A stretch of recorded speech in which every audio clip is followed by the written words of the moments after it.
Hey, thank you. Hi, everyone. Thank you for having me. I appreciate it. Um, Dan had reached out to me, I don't know, it seems like a few months ago, and had asked if I could give a presentation about our program and the services that our agency offers as a way to maybe connect with other agencies who also may have some individuals who could possibly qualify for services from our program. The individuals that we serve are those who attend post-secondary education, so he thought maybe it would be a good connection. I apologize, I do not have a PowerPoint presentation. I typically give presentations face-to-face, and then this pandemic did away with that, and I usually just read off of what I have in there, and I'm not very tech savvy, and in having to use technology and using Zoom meetings, I've not had success in sharing the documents that I want to share. So, but when I finish creating the PowerPoint that I started, I will share that with Dan so he can share with you guys. So the items I might be able to share with you, if I can, are our promotional material like our flyers and then our website. I did email that information to Dan, and I believe he actually shared with each of you. Yeah, I emailed that out yesterday to everyone, so. Okay, perfect. And feel free to interrupt with any questions. If you're like me, I tend to forget the questions that I ask at the conclusion of each presentation. So even though I try to write them down, I still tend to forget. So just feel free to interrupt if you have any questions. So my name is Gloria Miller. I am the program coordinator for the National Farmworker Jobs Program. I am located here in Pierre. The program is a nationally directed, locally administered program that provides employment and training services to migrant and seasonal hired hand farm and ranch workers. The program provides grants to community-based organizations and public agencies that assist farm workers and their families attain greater economic stability. We are federally funded through the Department of Labor and the Employment and Training Employment and Training Administration Agency. The ETA awards funding to 52 grantees to provide employment and training services. There's one grantee per state with the following exceptions. The NFJP does not operate in Alaska and the District of Columbia. And the reason for that is for the low number of farm workers that are in that area. California has a total of 5 grantees. Connecticut and Rhode Island are served by 1 grantee, and Delaware and Maryland are served by 1 grantee as well. So the program, the National Farmworker Jobs Program, has been around for more than 50 years. It was created under the 1964 Civil Rights Act and the Economic Opportunity Act. It is currently authorized under Section 167 of the Workforce Innovation and Opportunity Act, which some of you may be very familiar with. One of the key elements of the bill was the establishment of programs to assist farm workers and their families with services such as employment, education, housing, and training opportunities. The program seeks to counter the chronic unemployment and underemployment that a lot of farm workers depend primarily on. So we assist low-income hired hand farm and ranch workers and laborers in obtaining permanent full-time employment through education and training. Additionally, the program helps farm workers acquire new skills they need to start if they wanted to start new careers, or that any training that offers higher wages and a more stable employment. I don't know that we have a lot of migrants in the state. We used to at one point during the mid 80s and early 90s, we had a lot of migrant workers coming through in the state of South Dakota. That unfortunately has declined due to the current environment. A lot of migrant workers are hesitant to reach out for services from our program. And even some that have family members who have legal documents are hesitant to reach out for us to services due to the fear of the current environment. So they we just don't see those numbers anymore in the state of South Dakota, or if they do, they won't reach out to us because of that. So these individuals all too often get stuck in this cycle of low pay, substandard working and living conditions, and the ever uncertain unemployment that comes with seasonal farm work. You know, they're always seeking to obtain a full-time job, and especially one that offers benefits. As you know, seasonal farm work does not come with benefits, and so that's one of the things that they really seek to obtain. Through the National Farm Worker Jobs Program, Black Hills Special Services provides services and financial assistance to help remove barriers and help them obtain better jobs and just really enjoy a higher standard of living. Our program assists over 200 eligible seasonal farm workers seeking to further their post-secondary education, training, and employment opportunities in the state of South Dakota. Over 200 of them we serve each year. So to qualify for services, an individual has to be a migrant or a migrant and seasonal farm worker. They must have earned wages on a farm or a ranch in the last 2 years. We take any 12 consecutive months to determine eligibility, but we have flexibility in that our program allows us to go back 2 years. And in that 2-year period, we take any 12 consecutive months to determine if they're eligible for services from our program. They must be at or below our income guidelines, or poverty income guidelines. And this begins with $12,490 for a family of one, and $30,170 for a family of five. Or they can be like at 70% of the lower living standard income level. They must be registered with Selective Service for the military draft, and they must legally be authorized to work in the United States. We unfortunately would not be able to help any individuals who have undocumented status. So the program helps individuals who have done farm and ranch work and their dependents. Eligible farm workers are those who primarily depend on an employment in agricultural work, and it is characterized by unemployment or underemployment.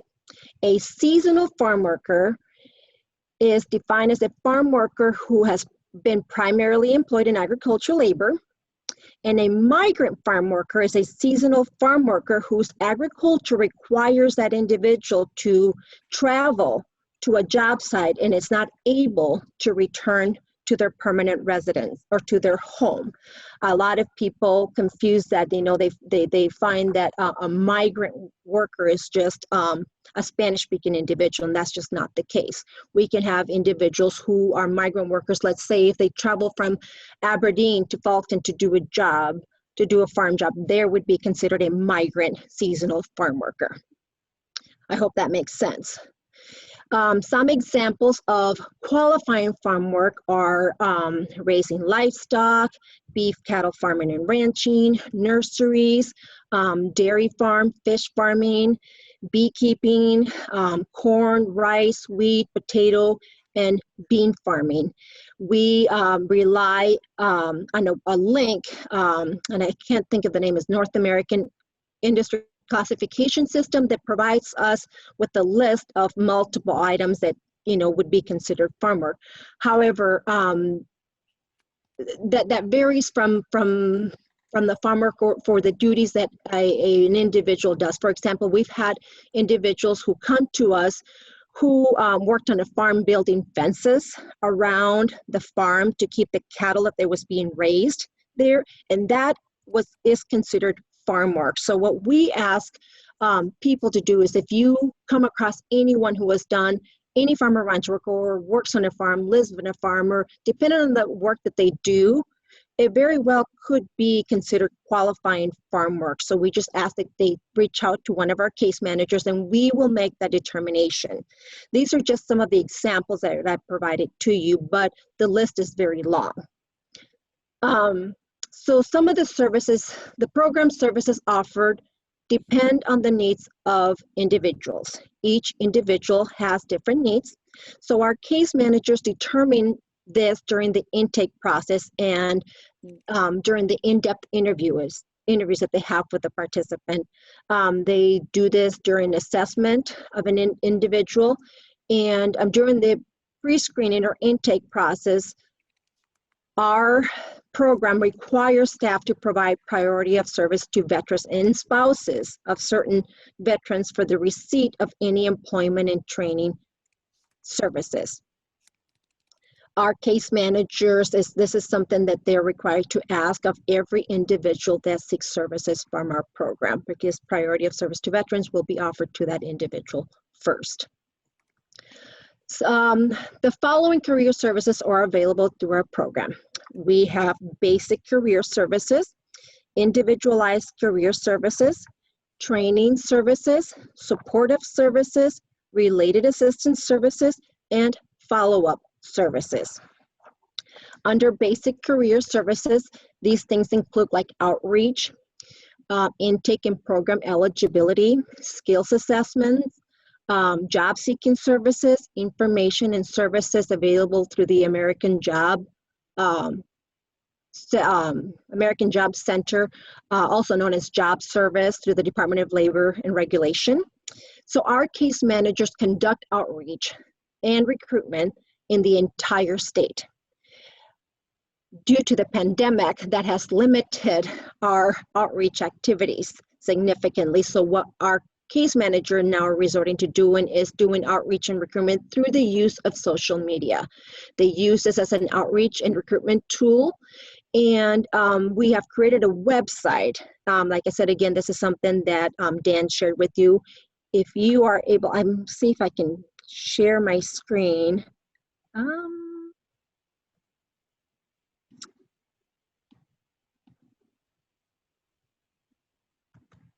This is our website that that we created, that Dan might have shared here with you guys. So this is a website that shows what our program is about, what the services they offer, the education and training, and some of the qualification criteria, some of the resources that are available, and even I believe there's also a video that we developed that is also available in Spanish. We use that also as a tool to reach out to some Spanish-speaking farm workers that may be residing in the state. And when you have a time or have a moment, this is the video that we created. It's a really neat interview or video that we created.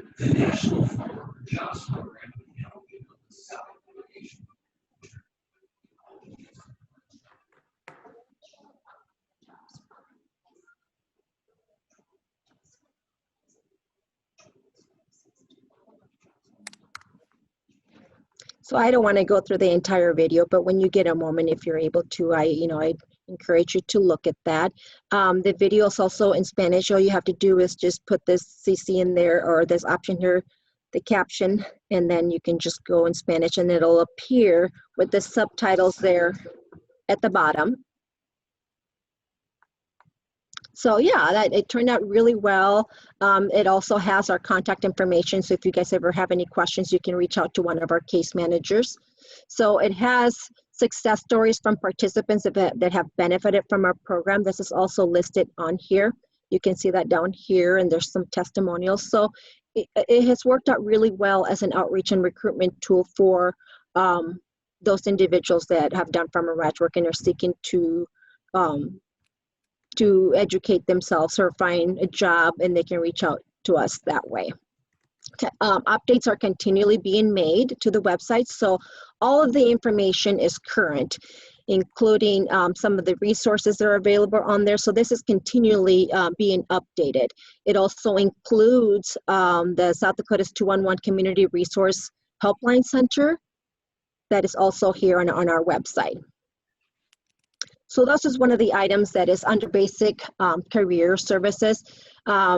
Initial assessment of skill levels, aptitudes, abilities, and supportive services needs. The provision of referrals to and coordination of activities with other programs and services is under this as well. Information about applying for unemployment compensation. Those are just a few examples of what would be under basic career services. During this pre-screening process, if one of our case managers determines that an individual might be eligible for services, they can begin with the intake application process. And this is where once we determine that an individual is eligible for services and wishes to seek employment or training services, our case managers begin with providing individualized career services. So our case managers work with a participant in providing services such as financial literacy services, short-term pre-vocational services, including the development of learning skills, communication skills, interviewing skills, punctuality, personal maintenance skills, and professional conduct, English language acquisition and integrated education and training programs.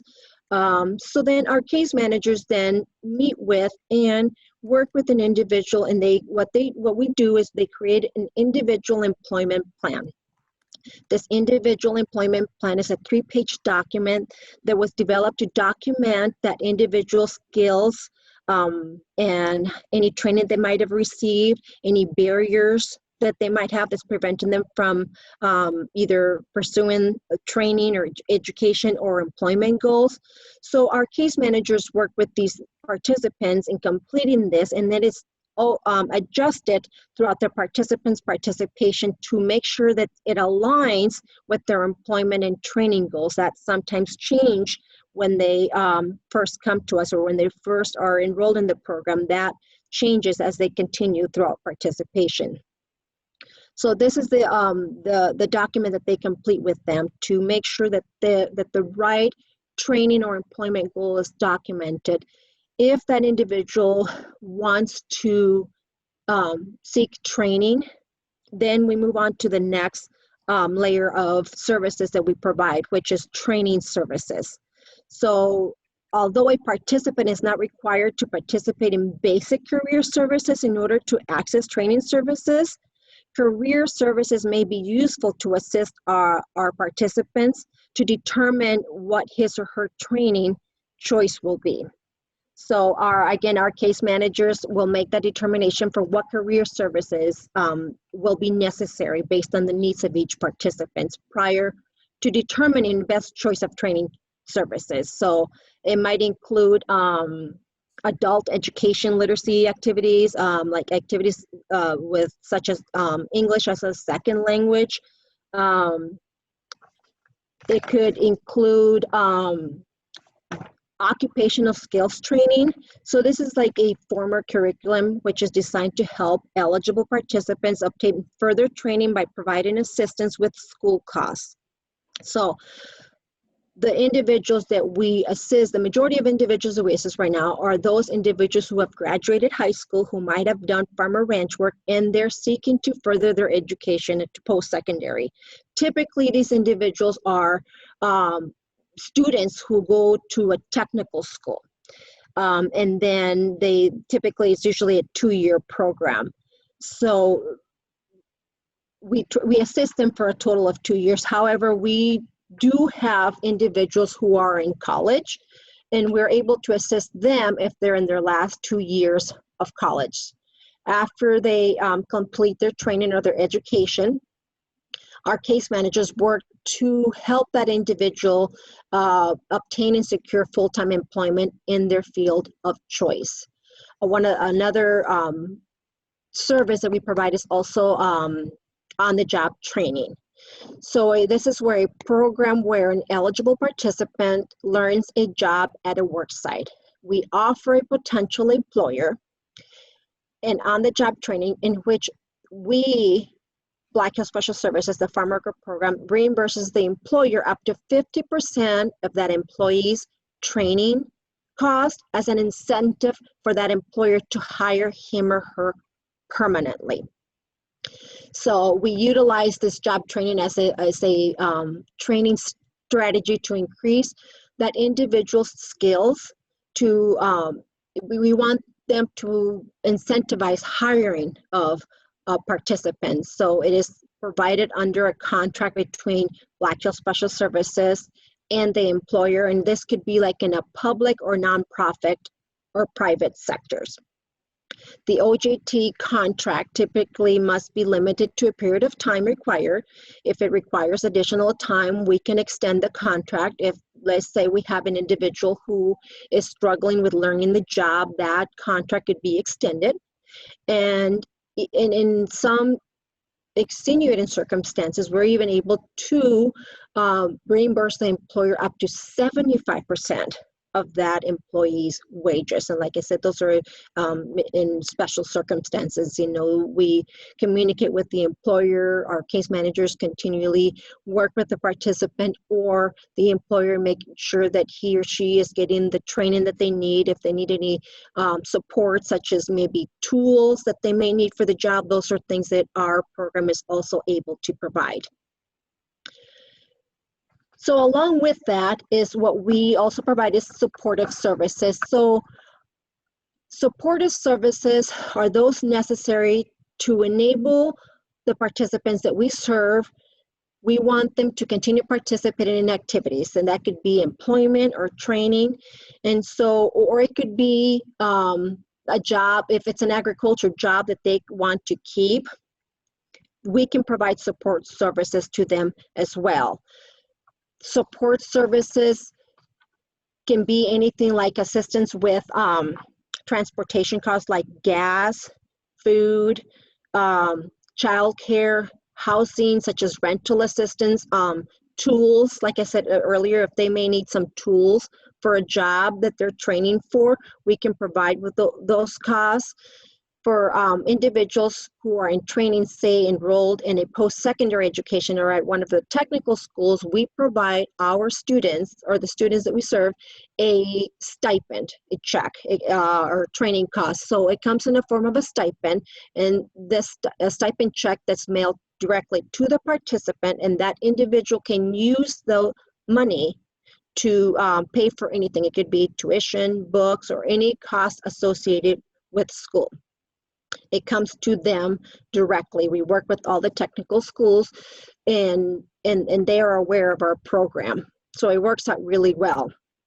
So providing these services to our participants, it just really helps alleviate some of the financial burden that's associated with training costs, and it allows them to focus on their career and training and employment goals. Additionally, all of our case managers work with outside agencies. They're always continually seeking outside resources to help them with any costs that they may have. This pandemic, unfortunately, created some struggles for some of our participants. Some of them were not able to finish some of their internship, or it increased their support, their support that are associated with school costs, like, they're needing more help with rent or gas or food. And some of them we're finding are struggling to find a job even after they've graduated. So they're reaching out to us for those supports. And we try to, as much as we can, but, because we are federally funded, we also sometimes the resources are not there. And so, like I said, we work with outside agencies to help them. And like I said in our website earlier, that it lists multiple resources that our students can reach out to for additional support. Related assistance services is intended to help stabilize the employment of an individual who is not participating in career or training services. So related assistance services, or similar to supportive services, they differ slightly in that those individuals that come to us are only seeking for just immediate emergency assistance. And that's just going to help them keep the job that they're in. So for example, we've had individuals that came to us and they had been unemployed for, say, 6 months, but then in the past 6 months they did farm and ranch work, and they're employed. They will be employed full-time, but they are struggling, to pay their rent, until they get their first paycheck, or they're struggling to with transportation. So we are able to then provide that immediate assistance, but they will not be participating in other career training or employment goals. So it just meets their immediate need to make sure that they they remain employed. So our program is able to help with that as well. Follow-up services. All of our case managers, our program, we must provide follow-up services to all of our participants throughout their participation in the program. Follow-up services are critical services provided to an individual after they exit the program. Follow-up services include regular contact with that individual, with a participant or the participant's employer. And we gather information from either the participant or the employer, make sure that they're going well, if they're getting maybe an increase in pay. Let's say if we have done an on-the-job training contract, we are wanting to make sure that that individual is getting a job with high wages and benefits. So we communicate with them on an ongoing basis. We communicate and follow up with them from the day they enter our program until after they exit the program.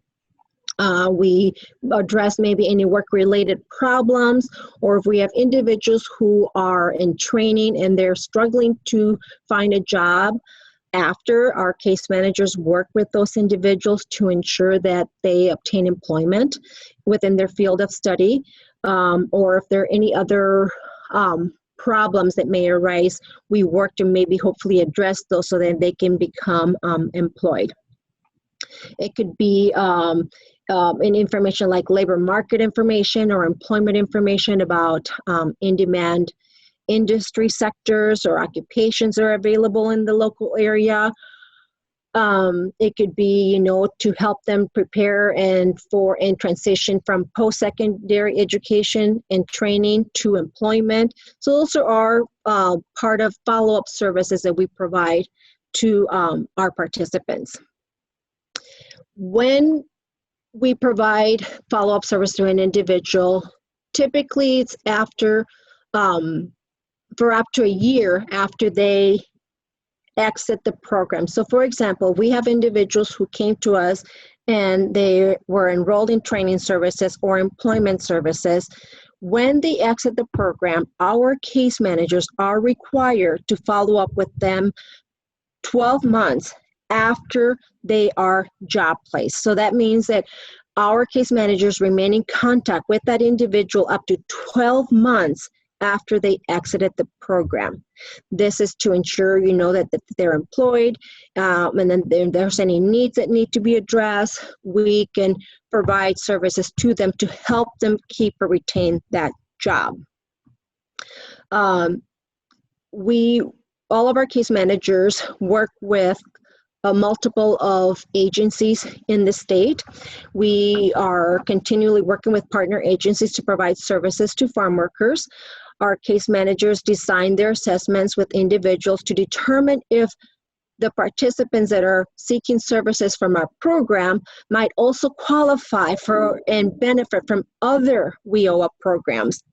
Referrals are made to the appropriate agencies for services, and some of the programs that would likely intersect with the unique needs of and barriers of our farm workers are like, the adult and dislocated worker programs, the Indian and Native American programs, the vocational rehabilitation services programs for people with disabilities, Job Corps for young women and young men and women of ages 16 to 24, Head Start for low-income parents with young children, Department of Labor offices, Department of Social Services, adult education learning centers, and the list, could just go on. Like I said, our case managers continually work with all these partner agencies to have that braiding and blending of services for a program and make sure that no duplicate services are being provided to these individuals. Our program, we are required to submit program reports to the U.S. Department of Labor. We are required to provide performance data on a quarterly and annual basis. These reports are also used to explain Congress and other stakeholders how critically important NFJP program is to address the needs of these low-income, higher-hand farm and ranch workers. The overall goal of the program is to ensure that we are providing training and education services so then they can become employed. We want them to be economically self-sufficient. We want them to succeed. So we are evaluated on those performance measures established by the Employment and Training Administration. So this is information that we're required to report, like I said, on a quarterly and annual basis. We have offices in Sioux Falls, Pierre, and Rapid City. Our case managers in the Sioux Falls offices are located, or actually they're housed right in the Department of Labor office. So it gives them access to a lot of individuals walking in the door, and it really provides opportunity to partner with all those programs that individuals, could benefit from when they go to our case managers in Sioux Falls. If they find that they don't meet the eligible criteria for a program, it's just so easy to be able to say, okay, go to the next program that's housed right in the Department of Labor office. So that has worked out really well. We have the office in Pierre, and here is myself and Aaron. And in Rapid City, we have staff located in the Career Learning Center. Again, they also too work really closely with other partner agencies to identify hired hand or migrant seasonal farm workers.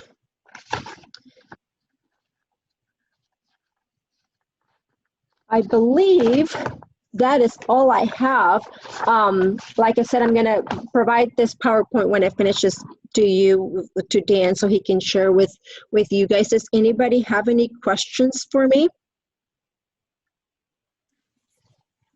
Gloria, this is Karen I'm at University of South Dakota. Yes. Thank you for sharing your information today. Appreciate that. I don't know if I heard this right. With a student going to a college, to a 4-year university, do they need to have completed 2 years of schooling before they would apply for your program? Is that what you said? Correct. So, okay. Right. So, our program is designed to help those individuals. It's a maximum really of 2 years. In the past, we used to have individuals who came to us seeking services, and they were in their freshman year in college, and unfortunately they would drop out. And then so then it just works better. Right, some results, of course, we're measured on those performance results as well. So we can only assist them if they're in their last 2 years of college.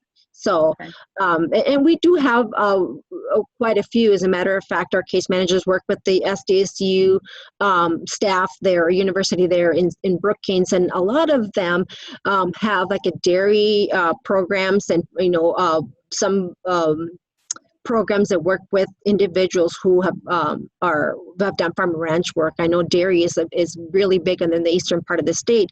So we are able to identify individuals who sometimes need our services, for sure. Right. Thank you. Yes. Gloria, this is Cindy. Yes. I have a question. You said something about you look back at the last 2 years. I'm thinking of a high school student, obviously. Yes. If they have worked on the farm or on a farm, not on their, family's farm, but how long of a period do they need to work? Did I hear something about 12 consecutive months? Right. Okay. So let me just first say that even if they do work on a family farm, we have individuals who are enrolled in our program. If they have a W-2, if they, let's say they work for mom and dad or a family member, if they have a W-2, we can still enroll them in the program. So what we do is we go from today's date, we go back 2 years. And in that 2-year period, we take any 12 consecutive months to determine eligibility. It can be any 12 consecutive months. It doesn't have to be just in the last year, but it can be any 12 consecutive months, which is really good for us because it allows flexibility. And in some cases, as a matter of fact, we had an individual just recently who's going to be enrolled. He was incarcerated. He just got out. But prior to his incarceration, he had done farm work. So our program allows an additional 2 years to go back even further. Further back, okay. Right. So if an individual is either institutionalized or incarcerated, our program allows us that flexibility to go back beyond that 2 years. Okay. Does that make sense? It has to be 12 months that they've earned money. In that 12 months, in that 12 months, consecutive months, we determine, first if they have done farm or ranch work, if at least 50% of their income or time spent was done doing farm work.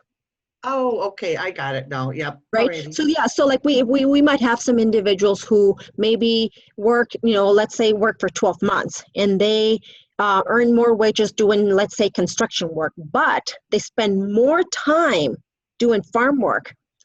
They might possibly qualify. They would be eligible, based on what their income is. So we have had that before.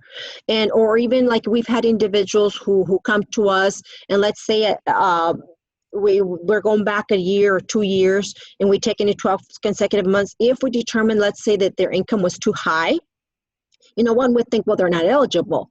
However, if at the time we're completing the application, they are on SNAP or TANF, or their family members are on a free or reduced lunch, they would qualify for services based on that factor, because we know that at the time that they came to us seeking services, they are low income because they're receiving these services. Does that make sense? Yeah, it does. Thank you very much. That cleared it up. Yes, of course. Well, thanks, Gloria. Really appreciate your time. And we have our website. You guys have our website, and I thought it was important that we bring this program into light because I think it's underutilized. I mean, especially with our college students that are planning to go on to a technical school. Sometimes you work with a student, you find out, oh, you worked on a farm, maybe you'd be eligible, and there might be some assistance here for that student. Absolutely, yes, absolutely. And I think one other thing to remember is that, if we find, let's say it's a family who's eligible for services, their dependents aren't automatically eligible. So if we find that a family member, let's say if a mom or dad, they're eligible, their dependents would be automatically eligible. So if they have a high school student, who's seeking to further his education, he would be eligible because he's a dependent.